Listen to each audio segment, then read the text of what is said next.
ఇవాళ మీరు ఇచ్చిన స్టేట్మెంట్ అనేది ఊతమిస్తున్నది. Yes, PCC అధ్యక్షుడే నమ్ముతున్నాడు. అది కూడా గ్రహచార భవన్ లాంటి గాంధీ భవన్లో కూర్చొని ఓపెన్గా ఇంతమంది మీడియా ముందర పిసిసి అధ్యక్షుడే క్షుద్ర పూజల గురించి మాట్లాడుతున్నాడంటే నిజమే కావచ్చు క్షుద్ర పూజలు. రేవంత్ రెడ్డి డాక్టర్ బిఆర్ అంబేద్కర్ సచివాలయంలో కూర్చొని రక్తాన్ని కార్చండి అప్పుడే వానలు పడతాయని అన్నాడు. చూసినరా, అది క్షుద్ర పూజ కాదా?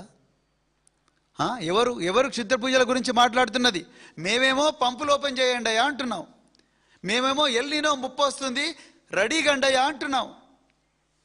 నీళ్లు వేస్ట్గా సముద్రం పోతున్నాయని మేము ఇక్కడ అంటున్నాం. మీరేమో సచివాలయంలో కూర్చొని వీళ్ళను కేటీఆర్, హరీష్ రావు వీళ్ళందరి రక్తం చిందించండి పొలాలల్లా, రైతుల రక్తం చిందించండి పొలాలల్లా, వర్షాలు వస్తాయని మీరు అంటున్నారు. ఎవరు క్షుద్ర పూజలు చేస్తున్నారు రేవంత్ రెడ్డి? ఎవరు మహేష్ కుమార్ గౌడ్కి స్క్రిప్ట్ ఇస్తున్నారు రేవంత్ రెడ్డి? ఎవరు ఈ అద్దంకి దాకర్కి స్క్రిప్ట్ ఇస్తున్నారు? ఆ జుగుప్సాకరమైన భాష రాసి ఎవరిస్తున్నారు? అద్దంకి దాకర్ కానీ లేకపోతే మహేష్ కుమార్ గౌడ్ గారికి మీరు ఇస్తున్నారు. రక్తం చిందించమంటున్నది మీరు, రైతుల రక్తం చిందించమంటున్నది మీరు. రేపు ఎవరైనా రైతు నిద్రపోతూ ఉంటే ఇంకొక రైతు, అమాయక రైతు, నిజంగానే గౌరవ ముఖ్యమంత్రి గారు చెప్పారు రక్తం చిందించమని చెప్పి గొడ్డలతో నరికి ఆ రక్తాన్ని చిందించి నిజంగా ఏం నీళ్ళు వస్తలేవు అని అంటే దానికి ఎవరు రెస్పాన్సిబుల్? నిరుద్యోగులను ఎంట్రీని తాగమంటున్నది ఎవరు? గౌరవ ముఖ్యమంత్రి రేవంత్ రెడ్డి గారు. అందుకొరకే ఒక నిరుద్యోగి నిన్న ఆత్మహత్య చేసుకున్నాడు. ఎక్కడ చూడు అటెన్షన్ డైవర్షన్. నిజానికి హరీష్ రావు గారు గోదావరి నీళ్లను తెలంగాణలోకి డైవర్ట్ చేయాలని ఆయన ప్రయత్నం చేస్తున్నాడు. కాంగ్రెస్ వాళ్ళేమో ప్రతిరోజు అటెన్షన్ డైవర్షన్ చేస్తున్నారు. ఆ గ్రహచార భవన్లో కూర్చొని ప్రతిరోజు అటెన్షన్ డైవర్షన్. ఒకసారి ఫార్ములా అయ్యి అంటావు, ఒకసారేమో క్షుద్ర పూజ అంటావు, ఒకసారి ఇంకోటి అంటావు. స్టఫ్ అయింది అసలు ఏమీ లేదు. ఈ 3 సంవత్సరాల్లో మీరు చేసింది సున్నా. మీరు ఏమీ చేయలేదు. అందుకొరకే మేము మళ్ళీ చెప్తున్నాం, మీకు దమ్ముంటే హరీష్ రావు గారు ఇచ్చిన లీగల్ నోటీస్కు point by point, pin to pin సమాధానం ఇవ్వండి. లేకపోతే క్షమాపణ బహిరంగంగా చెప్పండి.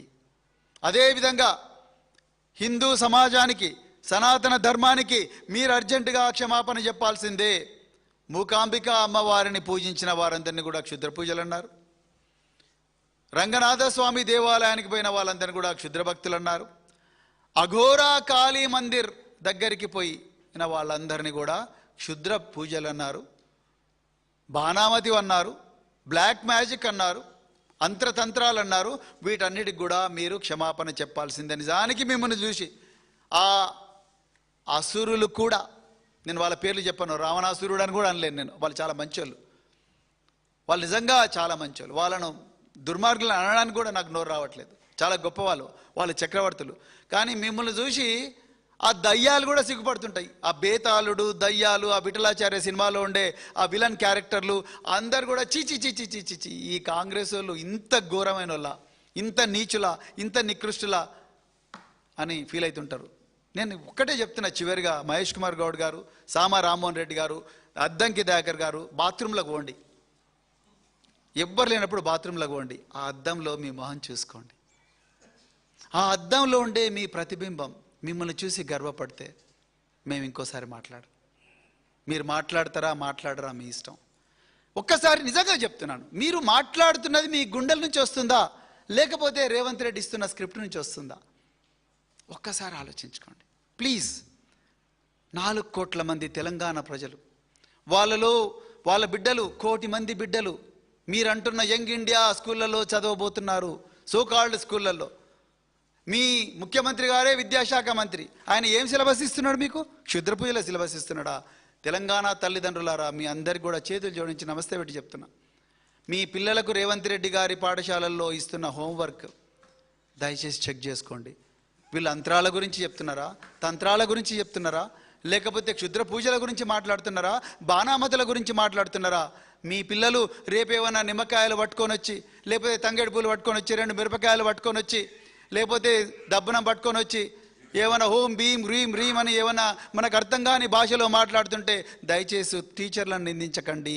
సాక్షాత్తు పిసిసి అధ్యక్షుల వారు ఆ మాంత్రిక మహేష్ కుమార్ గౌడ్ గారు, వారి వెనుక ఉండే ముఖ్యమంత్రి శ్రీ శ్రీ శ్రీ శ్రీ శ్రీ రేవంత్ రెడ్డి ఆచార్య గారు, విఠలాచార్య గారు రేవంత్ రెడ్డి గారు. ఆ విఠలాచార్య, తెలంగాణ విఠలాచార్య రేవంత్ రెడ్డి గారు ఇచ్చిన స్క్రిప్ట్ మేరకే మన మాంత్రిక మహేష్ కుమార్ గౌడ్ గారు, ఆ జుగుప్సాగర అద్దంకి దయాకర్ గారు ఆ గుడుంబా మాటలు మాట్లాడుతూ ఉన్నారు. అందుకొరకు దయచేసి మీ పిల్లల హోంవర్క్ కూడా దయచేసి చెక్ చేసుకోండి. నేను మళ్ళీ రిపీట్ చేస్తున్నా, మీరందరూ హరీష్ రావు గారికి బహిరంగంగా క్షమాపణ చెప్పాల్సిందే. తెలంగాణ ప్రజలకు మాత్రమే కాదు, యావత్తు దక్షిణ భారతదేశం, ఉత్తర భారతదేశం, పశ్చిమ భారతదేశం, తూర్పు భారతదేశంలో ఉండే ప్రతి ఒక్క హిందువుకు, ప్రపంచంలో ఉండే అందరూ హిందువులకు, సనాతన హిందువులకు, మరి ముఖ్యంగా శివభక్తులకు మీరు క్షమాపణ చెప్పాల్సిందే. మా రేణుకా ఎల్లమ్మ తల్లికి, కట్టమైసమ్మ తల్లికి, కాటమనేని స్వామికి, అదేవిధంగా సవారమ్మ తల్లికి, కంకాలమ్మ తల్లికి, పోలేరమ్మ తల్లికి, మా గ్రామ దేవతలకు, మా ఆదిశక్తి పరాశక్తి కాళీమాత అవతారాలైన ఈ తల్లులందరికీ కూడా మీరు అర్జెంటుగా క్షమాపణ చెప్పాలి. ఎందుకంటే ఆ మహంకాళి తల్లికి మీరు క్షమాపణ చెప్పాలి, మా బల్కంపేట ఎల్లమ్మ తల్లికి క్షమాపణ చెప్పాలి, మా పెద్దమ్మ తల్లికి క్షమాపణ చెప్పాలి. ఎందుకంటే ఈ తల్లుల దగ్గరికి పోయి ఈ ప్రపంచంలో అందరూ సుఖంగా ఉండాలని పూజ చేసే ప్రతి ఒక్క భక్తుణ్ణి, భక్తురాలిని మీరు ఘోరంగా అవమానించారు. మేము కూడా గాయపడ్డాం. దక్షిణ కాశీలో పుట్టిన బిడ్డగా, ఒక శివభక్తుడిగా నాకు కూడా చాలా బాధ అవుతుంది. మరి ఈ విషయాలు చెప్తూ మరొక్కసారి మరి ఇంకేమన్నా, బీజేపీ వాళ్ళు కాంగ్రెస్ ఇద్దరు ఒకటే. మరి హిందూ ధర్మ రక్షకులమన్న మరి బీజేపీ దేశం కోసం, ధర్మం కోసం, మేమే అసలైన ధర్మం అని వాళ్ళు ఏదో చెప్పుకుంటే వాళ్ళు, నేనైతే నమ్మను. వాళ్ళు బీజేపీ వాళ్ళు హిందూ ధర్మాన్ని వాళ్ళు రక్షిస్తున్నారంటే మాత్రం నేను నమ్మను. కానీ వాళ్ళు, ఎందుకంటే రామ మందిర్లో స్కాండలు, ఇంకొక మందిర్లో స్కాండలు, ఈ స్కాండలు, ఇవన్నీ కుంభకోణాలు అవన్నీ వీళ్ళు చేసుకుంటా, వీళ్ళు ఇవాళ మరి మూకాంబిక అమ్మవారి మీద జరిగిన ఘోరమైన ఆరోపణ, అదేవిధంగా రంగనాథ స్వామి గారి మీద జరిగిన ఆరోపణ, కంచి కామకోటి పీఠాల మీద జరిగిన ఆరోపణ, ఆదిశంకరాచార్యుడి మఠాలున్న ప్రాంతం మీద జరిగిన ఆరోపణ, ఈ ఆరోపణల మీద బీజేపీ స్పందిస్తుందని నేను అనుకోవట్లేదు. నేను అనుకోను. బీజేపీ కాంగ్రెస్ రెండు కూడా ఒకటే తానులో ముక్కలే.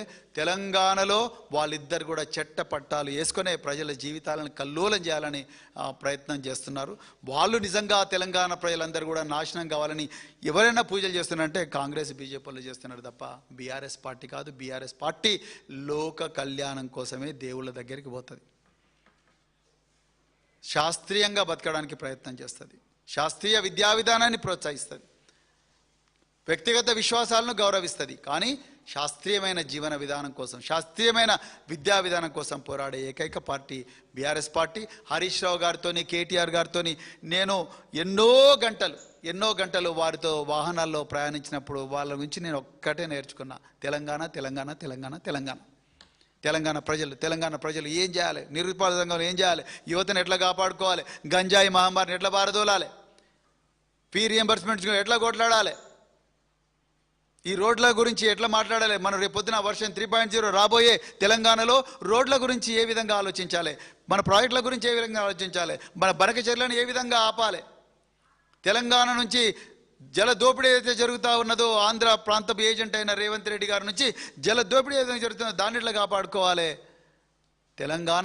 తెలంగాణ ప్రజలను గుండెల్లో పెట్టి మళ్ళీ ఏ విధంగా కాపాడుకోవాలి, ఈ దోపిడీ దొంగల బంధనాల నుండి తెలంగాణ తల్లిని మరొక్కసారి విముక్తి చేసి ఈ 4 కోట్ల మంది తెలంగాణ ప్రజలను ఏ విధంగా మళ్ళీ కాపాడుకొని ఒక ప్రపంచ పటంలో మళ్ళీ గొప్పగా నిలబెట్టాలన్నదే ఈ ఇద్దరు నాయకుల సాన్నిహిత్యంలో నేను గత 3 సంవత్సరాల నుంచి నేర్చుకున్న మిత్రులారా. నాతో పాటు తిరిగిన వీళ్ళందరూ కూడా వాళ్ళతో పాటు ఎన్నో సంవత్సరాల నుంచి జరుగుతున్నారు. వాళ్ళ మనసులో ఏ నాడు కూడా ఈ క్షుద్ర, ఈ తాంత్రిక అంత్ర ఆ మాటలు రావు, వాళ్ళకి ఆ భాష రానేరదు.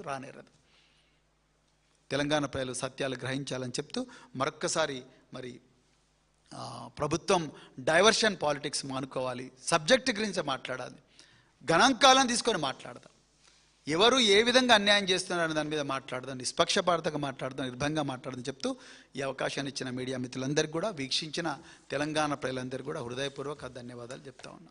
జై తెలంగాణ, జై కేసీఆర్.